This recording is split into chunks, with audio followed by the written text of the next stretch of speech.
Deuxième étape de notre raisonnement, comment on est arrivé à l'hystérie identitaire actuelle? Alors, je pense qu'il faut agir par méthode. Il faut voir ce qui relève de l'américanisation, il faut voir ce qui relève de phénomènes strictement autochtones pour la France et de voir, disons, avant de voir dans un troisième temps vers quoi on peut aller. Pardonnez-moi. Je pense qu'on a oublié on ne veut pas comprendre qu'il y a une différence fondamentale sur les questions raciales entre la France et les États-Unis. Vous savez, le premier général noir de l'armée française, c'est sous Bonaparte. Sous le général de Gaulle, le deuxième personnage de l'État qui serait devenu chef d'État si celui-ci en avait été empêché pour des raisons de santé ou autres, était un des nôtres, guyanais, aussi noir qu'on peut l'être, et Gaston Monnerville, et tout le monde s'en foutait. On a eu X ministres, etc. Bon. À la même époque, à l'époque de Gaston Monnerville, d'ailleurs, vous avez un extrait assez extraordinaire où Gaston Monnerville, en face d'Angela Davis, il lui dit, lui fait comprendre, ma chère, je vous plains, mais on n'a pas la même vie. Voilà, on n'a pas la même vie. En réalité, la France n'est pas, c'est un pays, si vous voulez, qui a porté un racisme d'État. Je m'explique. On va parler de différences historiques et on va parler si vous voulez, de représentation culturelle sur cette folie identitaire. Parce qu'on a vu revenir, à travers les mouvements Black Lives Matter, on a vu revenir une sorte de grand retour du pleurnichiste. C'est-à-dire tout le monde s'est mis à j'ai souffert, indemnisez-moi. Alors, qui a été esclavagisé, qui a été ci, qui a été ça. Alors, et dans ces revendications mémorielles, il y a des attaques de statues, il y a des attaques de symboles, souvent des symboles qui sont totalement, je pense par exemple l'accusation d'esclavagisme pour le général de Gaulle, ce qui est à hurler de rire. Je rappelle que l'esclavage en France est définitivement aboli en 1848, alors que des pays comme le Niger ont attendu le début des années 2000 et dans les faits ne l'ont toujours pas fait. Mais agissons par méthode, c'est-à-dire d'abord comment on est arrivé de George Floyd à l'hystérie identitaire. Le fait que ces mouvements d'extrême gauche, réputés tels, qui sont avant tout des mouvements de déstabilisation, donc tout ce qui est de Sorosite, Black Lives Matter et autres, au service du Parti démocrate, et utiliser une partie de leur réseau en France, réseau qui avait été mis en place par l'ambassadeur Rifkin, qui étaient les réseaux de l'ambassade américaine dans nos banlieues, qui étaient pour but d'appuyer là où ça fait mal. Et de faire en sorte de faire croire qu'il y avait une sorte de cause noire unitaire entre eux, qui se posait dans les mêmes termes en France et aux États-Unis. C'est faux pour différentes raisons. La première raison est historique. C'est que la France n'a pas connu la ségrégation. N'a pas connu la ségrégation. Nous avons eu des problèmes à de multiples reprises dans nos contacts avec les Américains qui ont été nos alliés pendant 2 guerres mondiales, parce que pendant la Première Guerre mondiale, une partie des Afro-Américains, comme leurs officiers ne voulaient pas d'eux, sont mis sous commandement français. Ils seront médaillés de l'armée française d'ailleurs, promus officiers, et beaucoup d'entre eux seront agressés à leur retour au pays parce qu'ils n'auraient jamais été médaillés dans l'armée américaine. Et certains d'ailleurs trouvèrent la mort dans les derniers grands pogroms d'Alabama. C'est une grande tragédie Ça, c'est une grande tragédie indiscutable, ça. Donc, nous, on n'a pas connu ça. On n'a pas connu les lynchages, on n'a pas connu l'aspect régressif, non de la culture sudiste, mais de la culture sudiste traumatisée par la guerre civile, c'est-à-dire les 30 dernières années du 19e siècle, où il y a une régression sudiste vers le racisme qui donnera naissance au clan, hein, par le général Sheridan, et le clan qui est, je rappelle, contre les Noirs, les communistes, les catholiques, les Irlandais, les Italiens. Ce n'est pas que contre les Noirs. Mais, donc, si vous voulez, il n'y a pas cette culture. En France, on n'a pas eu ça. Voilà, on n'a pas eu ça. Et nous, bon, on est habitué à des contacts avec l'Afrique depuis la monarchie, puis ensuite à la question des Antilles. La mémoire de l'esclavage se pose différemment. Parce que nous avons essayé de réglementer, alors certes, pas assez par rapport à nos codes de pensée d'aujourd'hui, l'esclavage, mais le code noir a été, d'ailleurs dont Colbert n'est pas le rédacteur principal, loin de là, et ce code ne sera achevé qu'après sa mort, et avant tout, c'est d'essayer de réglementer les droits des maîtres aux Antilles pour éviter, entre autres, leur ultra-violence. Ensuite, ça va fluctuer. Sous Louis XIV, ce sera plus violent, etc. Ce qu'on oublie, c'est que voilà, activer cette mémoire-là par des téléfilms comme Racine ou autres, alors que ce sont des questions qui se posent différemment, c'est retirer la vérité historique et l'intelligence du présent. On va en reparler sur des considérations plus générales historiques dans une vidéo qui va suivre, mais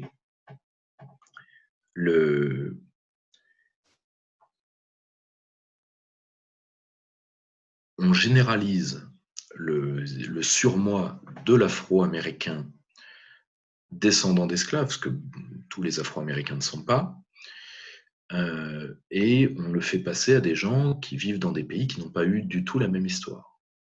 Et on fait en sorte que ce soit pris par, disons, des collectifs intéressés, dont une partie des membres d'ailleurs ont eu mal à partir avec, dont une partie des membres ont eu mal à partir avec la justice, et par notre absence de souveraineté et de la faiblesse de nos élites, nous nous mettons à quatre pattes devant des groupes, disons, criminels, qui utilisent un conflit minoritaire qui d'ailleurs, il suffit de voir les accusations, c'était là l'intellectuel de haut niveau qui est le patron de la Ligue de défense noire, alors je ne sais pas où est-ce qu'ils l'ont trouvé, le rappeur raté, qui en plus, je crois, a été condamné pour viol sur personne vulnérable, qui accuse le général de Gaulle, mort en 1970, d'avoir tué Thomas Sankara, mort en 1987. C'est-à-dire que même la logique élémentaire n'y est plus. Tu vois, là, je plains nos compatriotes afro-descendants ou noirs de peau qui peuvent légitimement se sentir insultés, de se voir représenter, alors que personne ne leur a rien demandé, par ce genre d'énergumène. Et au nom de la fameuse théorie du white privilege, donc c'est-à-dire l'abolition par la question de classe de la population majoritaire au profit de la question raciale, c'est la fameuse diversité contre l'égalité, sont le titre d'un ouvrage célèbre, et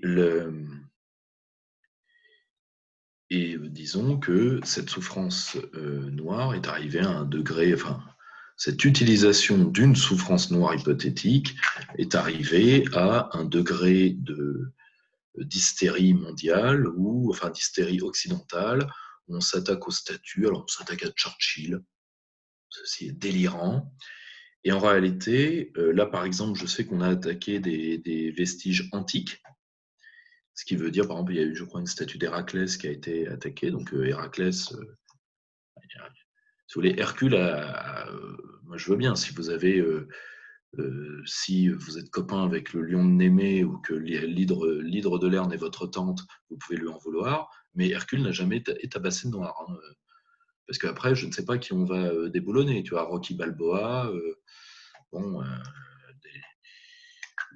en réalité, c'est une sorte d'iconoclasme diversitaire qui veut détruire les cultures des États par un phénomène, je dirais, à la fois de racisme anti-blanc, mais plus général de haine antinationale, qui est le poison que nous avons laissé donner par une partie de l'extrême gauche et de la gauche libérale, aidée par la droite d'argent, parce que celle-ci a un besoin de briser les nations cohérentes à la fois d'un point de vue culturel, parfois d'un point de vue ethnique, mais surtout d'un point de vue culturel et pour pouvoir liquider toute question de classe.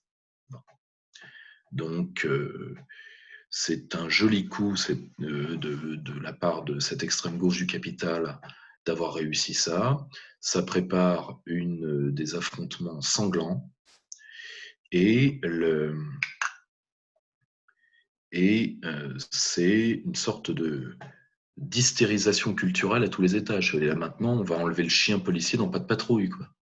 Un dessin animé pour ma fille. On va liquider Margaret Mitchell, alors que c'est la première fois qu'une Afro-Américaine recevait un Oscar. Et que Margaret Mitchell, enfin, Autant on emporte le vent, est une réponse à la case de l'oncle Tom.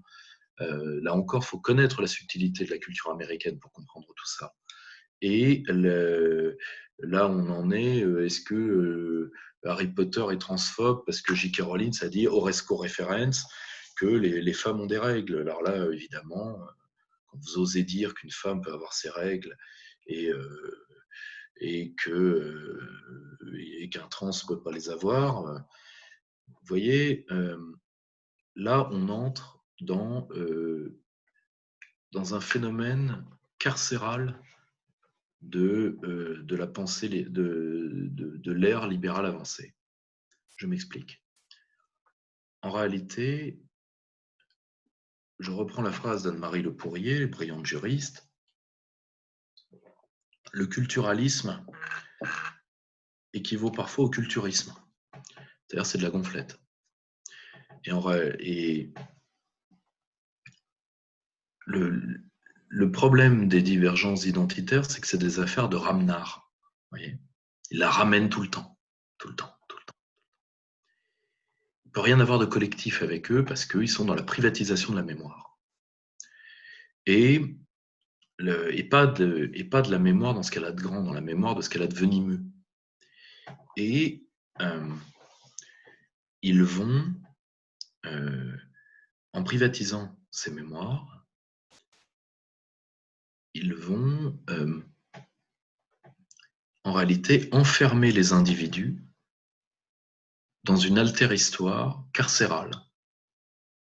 C'est-à-dire, tu as souffert, tu souffriras, tu as une place parasitaire parce que, vu tout ce que tu as souffert, tu dois quémander et ne pas te construire. Et en plus d'être dans ce raisonnement qui est un raisonnement parasitaire, que vous vivez au détriment d'autrui, eh bien, vous êtes obligé, alors que ça n'a aucun rapport avec la réalité, y compris avec la vôtre, de faire avaler, parfois de force et si besoin par les tribunaux, votre récit, c'est-à-dire oui, je suis trans, oui, je suis noir, j'ai souffert, oui, mais t'as souffert, moi j'ai jamais eu d'esclave, t'as jamais porté de ballot de coton, donc enfin, si tu veux, on va se calmer. Non, non, non, j'ai souffert. Je suis trans, j'ai droit d'avoir mes règles. Non. Ça c'est pas la loi qui te l'a refusé, c'est la nature qui te le refuse. Mais l'excuse de nature n'existe pas, c'est-à-dire tu as osé, le réel a osé rentrer à cause de toi, tu as osé reconnaître la réalité, eh bien, tu dois être effacé. Tu vois, c'est la pauvre Rowling d'Harry Potter, qui pourtant, Dieu sait qu'elle a été conciliante avec avec les communautaires, mais le souci, quand on entre dans ce type de délire, c'est que la réalité ne s'abolit jamais à moitié. Elle est abolie complètement. Et ces gens,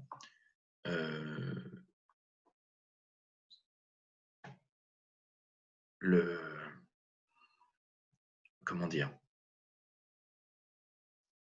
frapperont tous les restes de réalité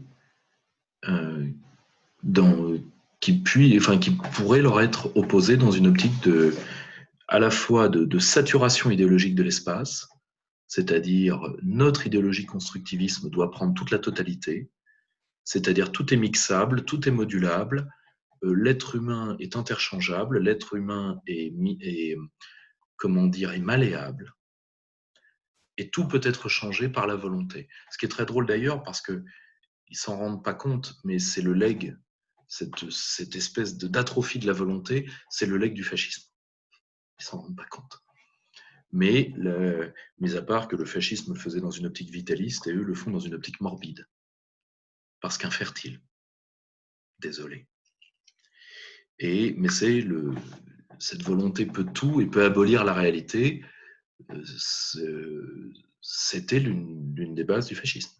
Ils ne s'en rendent pas compte. Mais voilà. Or, on en est là par exemple, on vient de publier une liste de films à criminaliser. Forrest Gump pour antiphobie, Le silence des agneaux pour transphobie. Et ça, c'est le parallèle dans une société de l'image à l'iconoclasme.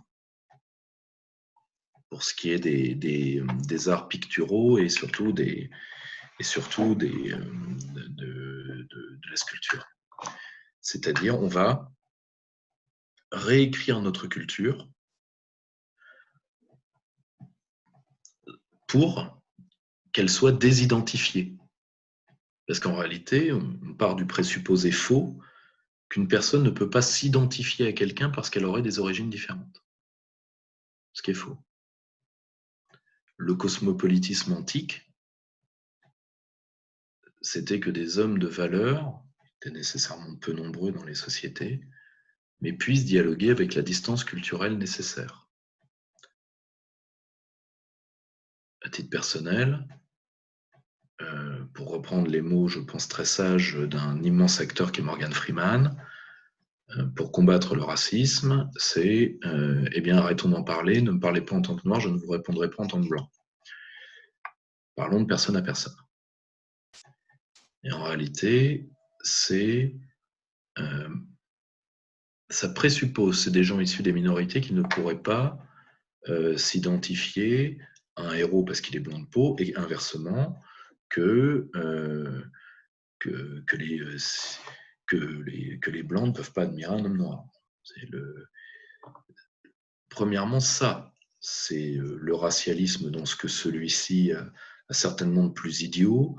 Deuxièmement, c'est nier le fait, si vous voulez, c'est nier les universaux. Parce que la grandeur d'un homme peut se reconnaître en toute culture. Si vous voulez, je vais vous donner un exemple. J'ai une grande admiration pour Deng Xiaoping, j'ai une grande admiration pour Ho Chi Minh, j'ai une grande admiration j'ai une grande admiration pour Lee Kuan Yew. Mais j'ai aussi une grande admiration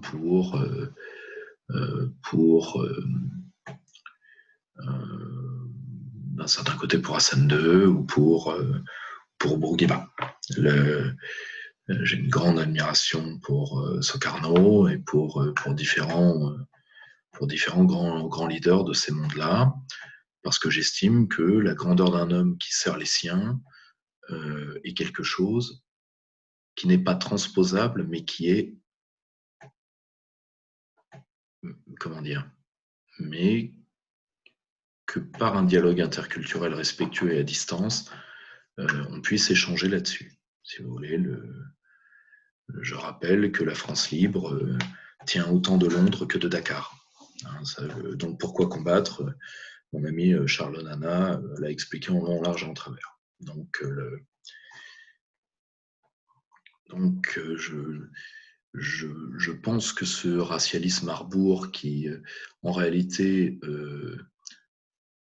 enferme l'individu dans une identité autoconstruite fermée, enferme les groupes dans une identité autoconstruite fermée, souvent d'ailleurs historiquement douteuse, pour pouvoir les dresser les uns contre les autres, est une vieille théorie de guerre horizontale que l'ingénierie des perceptions a, modernisé, mais c'est toujours l'utilisation du lumpen pour éviter la jonction classe populaire, classe moyenne. Tout à fait classique, en utilisant le dérivatif de la guerre raciale que certains cherchent, et pas qu'il n'y a pas de problème, et ça nous y reviendrons sur le multiculturalisme. Bien évidemment, le multiculturalisme apporte des problèmes, mais ce n'est pas par l'hystérie que nous nous en sortirons, ce n'est pas en se sautant à la gueule que nous en sortirons, et ce n'est pas dans une optique d'hystérisation sur des faits divers et de stratégie de l'attention, dont je le rappelle suite à ma vidéo précédente, que le principal but est de faciliter l'élection du candidat démocrate en novembre prochain. Donc voilà, je pense que